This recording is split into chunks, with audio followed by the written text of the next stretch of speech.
तो आज की इस वीडियो में हम देखेंगे कि खान सर किस तरह से पढ़ाते हैं, ऑनलाइन कैसे पढ़ाते हैं और ऑफलाइन कैसे पढ़ाते हैं। क्योंकि आप सबने देखा होगा कि इस तरह से उनका ये यूट्यूब पे वीडियो रहता है, डिजिटल बोर्ड ऐसा रहता है और यहाँ पे वो एक्सप्लेन करके पढ़ाते रहते हैं। साथ ही साथ वो अपनी ऑफलाइन क्लास लेते हैं और ऑफलाइन क्लास में खूब सारे बच्चे बैठे रहते हैं, वहाँ पे अलग से स्क्रीन भी लगी रहती है। तो आज हम यही समझने वाले हैं कि ये जो ऑनलाइन सेटअप रहता है ये कैसे होता है और जो ऑफलाइन सेटअप रहता है दोनों एक साथ मर्ज कैसे किए जाते हैं। एक प्रकार से बिहाइंड द सीन आपको पूरा हम समझाने वाले हैं, क्या क्या इक्विपमेंट होते हैं और किस तरह से ये सारी चीज़ें काम करती हैं। तो बिना किसी देरी के चलिए करते हैं वीडियो की शुरुआत। नमस्कार, स्वागत है आप सभी का एक बार फिर से। मैं संजय कुमार पटेल, स्मार्ट इन्फोविजन लखनऊ से। तो यहाँ पे हम देखने वाले हैं बिहाइंड द सीन, इसका setting up a hybrid classroom. जो हाइब्रिड क्लासरूम होता है उसका बिहाइंड द सीन पूरा समझाने वाले हैं, कैसे क्या क्या टेक्नोलॉजी उसमें यूज होती है। ठीक है, तो सबसे पहले आप यहाँ पे समझिए, एकदम आसान भाषा में करने वाले हैं, बस आप ध्यान से देखिएगा। ये आपका हो गया IFP यानी कि इंटरेक्टिव फ्लैट पैनल। तो यहाँ पे एक बड़े साइज का इंटरेक्टिव फ्लैट पैनल लगा दिया जाता है। आइडियल साइज जो रहता है 75 इंच, 86 इंच भी यूज करना चाहिए जब हम हाइब्रिड क्लास कर रहे हैं, ऑफलाइन में बहुत सारे बच्चे बैठे। सबसे पहले आप समझ लीजिए हाइब्रिड क्लास किसको बोलते हैं। हाइब्रिड मतलब ये कॉम्बिनेशन होता है किसका, ऑनलाइन प्लस ऑफलाइन का।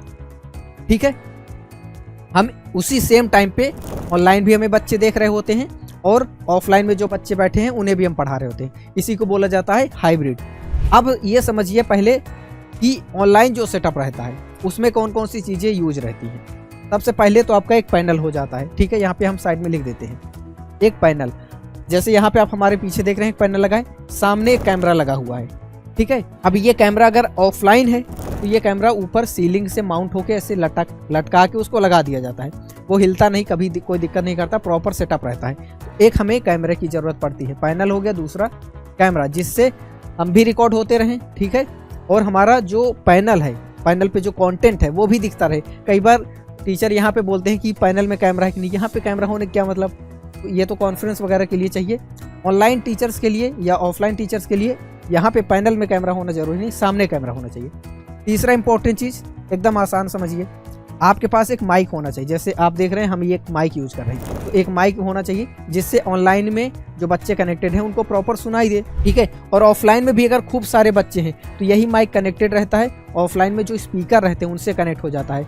तो हमें बहुत तेज़ नहीं बोलना पड़ता, जो आखिरी में बच्चा बैठा है उस तक भी प्रॉपर सुनाई देता है। तो एक माइक हो गया। चौथा क्या चाहिए, चौथा हमें चाहिए कि यहाँ पे प्रॉपर लाइटिंग रहे। यहाँ हमारे ऊपर आप देखेंगे तो बढ़िया से लाइटिंग लगी रहती है ताकि हम अच्छे से दिखें, इस पे जो कंटेंट है वो दिखे, कहीं पे शैडो ना आए, परछाई ना बने, कम ज़्यादा रोशनी ना हो। इसलिए परफेक्ट लाइट का कॉम्बिनेशन होना बहुत ज़रूरी है। पांचवा इंपॉर्टेंट चीज़ होता है सर्वर। सर्वर का मतलब यह है कि एक यहाँ पे CPU रहता है और 2 मॉनिटर रहते हैं ऑनलाइन के लिए। ठीक है, ऑनलाइन समझ जाएंगे तो ऑफलाइन भी एकदम आसानी समझ में आ जाएगा। एक CPU किस लिए, यहाँ पे एक कॉर्नर पे CPU लगा रहता है, उसी CPU से 2 मॉनिटर कनेक्टेड रहते हैं। एक मॉनिटर इधर लगा रहता है, एक मॉनिटर हमारे ठीक सामने। जो हमारे ठीक सामने है उसमें हम अपना व्यू देखते हैं कि हम किस तरीके से नज़र आ रहे हैं। उसी के साइड में एक दूसरा मॉनिटर लगा रहता है, उसमें हम बच्चों के कमेंट्स देख सकते हैं। अगर ऑनलाइन में यूट्यूब पे हम लाइव हैं तो बच्चों के जो कमेंट आ रहे हैं वो हम यहाँ पे पढ़ते जाएंगे। अगर यूट्यूब पे हम लाइव नहीं है, गूगल मीट पे हैं, जूम पे हैं, तो हम चाहें तो बच्चों का वीडियो देख सकते हैं। 20-25 बच्चे, 100 बच्चे जितने भी कनेक्टेड हैं सबका अलग अलग विंडो बन जाएगा, वहाँ पे सभी बच्चे हमें दिखते रहेंगे हमारे सामने ही। हम भी अपने आप को देख पा रहे होंगे और बच्चों को भी देखते रहते हैं। तो इसलिए यहाँ पे आप समझ पा रहे होंगे 2 मॉनिटर की ज़रूरत रहती है। ये इतना हो गया। इसके अलावा अगर हम चाहे तीसरा मॉनिटर वो भी कनेक्ट कर सकते हैं। अगर हमें कुछ इंपॉर्टेंट अपनी PPT रखनी है, जो पढ़ा रहे हैं उससे रिलेटेड कुछ डेटा रखना है, तो एक और स्क्रीन लगा सकते हैं, तो उस पर हम अपने कुछ इंपॉर्टेंट डेटा भी रख सकते हैं। ये आपके ऊपर है। ठीक है, तो मोटा मोटा ऑनलाइन का सेटअप आपने समझ लिया किस प्रकार से रहता है। अब यहाँ पे आप समझिए ऑफलाइन में क्या चीज़ें रहती हैं। पैनल तो यही ऑनलाइन में बच्चे देख रहे हैं, ऑफलाइन में भी देख रहे हैं। अब यहाँ पे मान लेते हैं बच्चे बैठे हैं। ठीक है, ये आपका क्लासरूम है, यहाँ पे बच्चे बैठे हैं, यहाँ से बच्चे बैठना शुरू होते हैं, ये पूरे में बच्चे बैठे हैं। अब हो सकता है यहाँ तक जो बच्चे बैठे हों उनको तो दिखाई दे रहा हो इसी बोर्ड से, लेकिन जो इसके बाद बच्चे बैठेंगे उनको हो सकता है डिजिटल बोर्ड वाला कंटेंट सही से ना दिखे। तो आप देखेंगे जो बड़े क्लासरूम होते हैं, बड़े बड़े हॉल होते हैं यूनिवर्सिटी में, वहाँ पे यहीं ऊपर छत पे ऐसे बड़ी बड़ी टीवी लटका दी जाती है इधर साइड में, ठीक है। फिर यहाँ कुछ डिस्टेंस पे फिर यहाँ पे लटका दी जाएगी, फिर यहाँ पे लटका। तो यहाँ तक जो बच्चे हैं इस वाले टीवी में देखते रहेंगे, इधर वाले जो बच्चे हैं इस टीवी में देखते रहेंगे। फिर उसके बाद यहाँ पे जो लगा है इसके बाद वाले जितने बच्चे बैठे रहेंगे इस टीवी में देखते रहेंगे, इसके बाद वाले इस टीवी में देखते रहेंगे। ऐसे कर करके बड़ी बड़ी स्क्रीन लगा दी जाती है। तो चाहे जितना बड़ा आप क्लासरूम बना लीजिए, सब बच्चे देखते रहते हैं।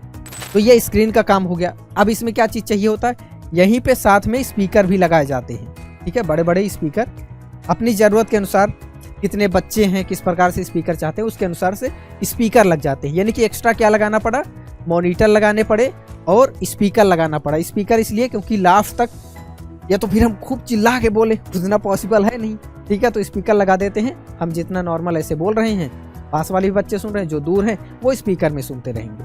तो इस प्रकार से रहता है आपका हाइब्रिड क्लास का पूरा कॉम्बिनेशन। आपको वीडियो में सारी चीज़ें बिहाइंड द सीन कैसा सेटअप रहता है वो आपको इसमें समझ में आ गया होगा। तो अगर आप भी प्लानिंग कर रहे हैं एक हाइब्रिड सेटअप कराने की अपनी लोकेशन पे, अपनी कोचिंग के लिए, अपने स्कूल के लिए, अपने यूनिवर्सिटी के लिए, तो अगर आप चाहते हैं कि एक अच्छी जगह से हम ये सारा सेटअप कराएं, तो कुछ नहीं करना है। स्क्रीन पे जो नंबर दिख रहा है उस नंबर पे कॉल करिए और अपनी रिक्वायरमेंट बताइए कि किस तरह से आप क्या क्या सेटअप चाहते हैं। हमारे काउंसलर आपको बात करके, आपसे बात करके सारी चीज़ें अच्छे से समझा देंगे और बहुत जल्द आपके यहाँ भी एक हाइब्रिड सेटअप तैयार हो जाएगा।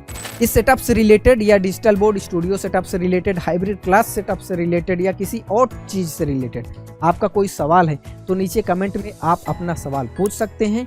वीडियो अगर पसंद आए तो इस वीडियो को लाइक कर दीजिए।